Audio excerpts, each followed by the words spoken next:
3番が卒業式には生徒の何々もたくさん来ていた。卒業式ကျောင်းဆုံးပွဲဘွယ်နှင်းသမီးအခမ်းအနားနီဝမှာတော့生徒ဆိုတာကကျောင်းသားတွေကိုပြောတာပါနော်ဒါတွေကကြည့်လိုက်လို့ရှိရင်ဒါမိဘနော်အဖေနဲ့အမေနဲ့မိုးတဲ့တခုဆန်အများကြီးပဲခီတက်အီတာလာခဲ့ပါတယ်ဆိုတော့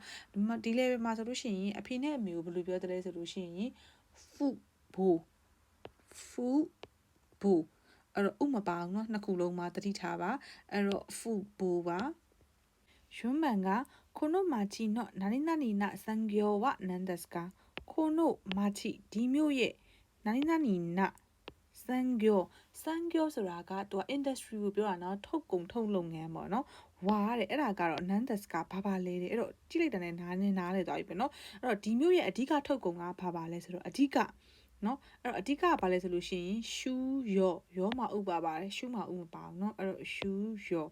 အဲ့တော့သူကဘာလဲဆိုလို့ရှိရင်ရှူးရော main အဓိကကြတယ်ဆိုတဲ့ဟာမျိုးပြောတာအဲ့တော့ဒီမှာဂျူးရောနဲ့မှားနိုင်တယ်เนาะဂျူးရောကသူကကျတော့ important ပေါ့အရေးကြီးတယ်အဲ့တော့သူကဘာလဲဆိုလို့ရှိရင်အိုမိုး